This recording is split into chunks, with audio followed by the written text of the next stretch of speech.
नमस्कार, बहुत स्वागत है आपका न्यूज 18 के डिजिटल प्लेटफॉर्म पर। मैं हूं आपके साथ अंशिका पाठक। मिडिल ईस्ट में जंग के बीच कच्चे तेल की कीमत $120 प्रति बैरल को छू गई है। ये 4 साल में सबसे ज्यादा है। ताजा आंकड़ों के मुताबिक ब्रेंट क्रूड की कीमत लगभग $119.76 प्रति बैरल तक चली गई, जो जून 2022 के बाद का सबसे ऊंचा स्तर है। द गार्जियन के मुताबिक इसकी वजह ट्रंप का वो बयान है जिसमें उन्होंने कहा था अमेरिका ईरान के बंदरगाहों पर अपनी सैन्य नाकेबंदी जारी रखेगा। उन्होंने कहा कि जब तक ईरान अपने परमाणु कार्यक्रम पर कोई समझौता नहीं करता तब तक ये नाकेबंदी नहीं हटेगी। इस फैसले का सीधा असर हॉर्मुज पर जारी तनाव पर पड़ा, जो दुनिया के सबसे अहम तेल सप्लाई रूट्स में से एक है। इस वजह से तेल की सप्लाई को लेकर अनिश्चितता बढ़ गई है। तो वहीं तेल की कीमतें बढ़ने को लेकर ईरानी संसद के अध्यक्ष मोहम्मद बाघेर गलीबाफ ने तंज कसते हुए कहा कि अगला पड़ाव $140 होने जा रहा है। उन्होंने कहा कि ट्रंप को उनके लोग बेकार सलाह दे रहे हैं। उन्होंने अमेरिकी वित्त मंत्री स्कॉट बेसेंट का मजाक उड़ाया और कहा कि उनकी सलाह की वजह से तेल की कीमतों में इजाफा हो रहा है। अमेरिका ने ईरान युद्ध पर $25 अरब खर्च किए। अमेरिका ईरान युद्ध पर पिछले 2 महीने में अब तक $25 अरब खर्च कर चुका है। अमेरिकी रक्षा मंत्रालय के सीनियर अधिकारी का ये कहना है और उन्होंने इसकी जानकारी दी है कि संसद की आर्म्ड सर्विसेज कमेटी की सुनवाई में बताया। हर्स्ट के मुताबिक कुल खर्च का बड़ा हिस्सा हथियारों, मिसाइलों और गोला बारूद पर हुआ। पिछले 24 घंटे के क्या बड़े अपडेट से जल्दी से जान लीजिए। ट्रंप ने राइफल के साथ एक फोटो शेयर की। अमेरिकी राष्ट्रपति ट्रंप ने राइफल के साथ फोटो पोस्ट कर ईरान को चेतावनी दी। फोटो पर लिखा, नो मोर मिस्टर नाइस गाई, मैं नरमी नहीं बरतूंगा। ये उन्होंने इस पोस्ट में लिखा है। और दूसरा क्या है अपडेट, स्वीडिश पीएम ने अमेरिकी रणनीति पर सवाल उठाए हैं। स्वीडन के प्रधानमंत्री उल्फ क्रिस्टर्सन ने कहा है कि ईरान जंग में अमेरिका के पास कोई साफ रणनीति नजर नहीं आ रही है। तीसरा, ईरान ने यूएन में अमेरिका की शिकायत की है। ईरान ने संयुक्त राष्ट्र में शिकायत कर अमेरिका पर जहाज जब्त करने और 38 लाख बैरल तेल कब्जाने का आरोप लगाया है।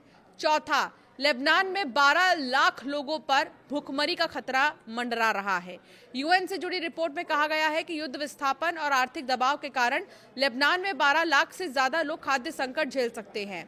पांचवा बड़ा अपडेट, भारत ईरान विदेश मंत्रियों की फोन पर बातचीत हुई है। विदेश मंत्री एस जयशंकर और ईरान के विदेश मंत्री अब्बास अराक्ची ने युद्ध विराम, द्विपक्षीय रिश्तों और क्षेत्रीय हालात पर फोन पर चर्चा की है। अमेरिका और ईरान के बीच पीस डील में खाड़ी के देश भी शामिल हो सकते हैं। रिपोर्ट्स के मुताबिक सऊदी अरब, कतर, कुवैत और ओमान ने मंजूरी दे दी है। फिलहाल यूएई ने इसमें शामिल होने से साफ इनकार किया। उसका कहना है कि ईरानी हमलों से उनके यहाँ बहुत नुकसान हुआ है। ईरान के साथ डील में कोई जल्दबाजी नहीं होनी चाहिए।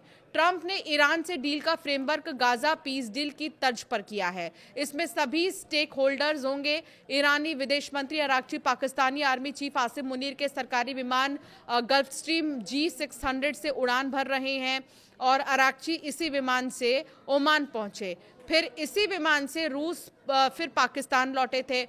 ट्रंप और रूस के राष्ट्रपति पुतिन ने बुधवार को फोन कॉल पर 90 मिनट तक बात की है। दोनों नेताओं ने ईरान और यूक्रेन युद्ध पर चर्चा की है। ट्रंप ने इस बातचीत को अच्छा बताया और कहा कि उन्होंने पुतिन से थोड़ा सा सीजफायर करने का सुझाव दिया है। उनका कहना था कि पुतिन को वो लंबे समय से जानते हैं, वो इस पर राजी हो सकते हैं। पत्रकारों से बात करते हुए ट्रंप ने बताया कि पुतिन ने ईरान के समुद्र यूरेनियम, एनरिच्ड यूरेनियम के मुद्दे पर मदद की पेशकश की है। ये मुद्दा इस समय चल रहे ईरान युद्ध को खत्म करने में एक बड़ी बाधा माना जा रहा है।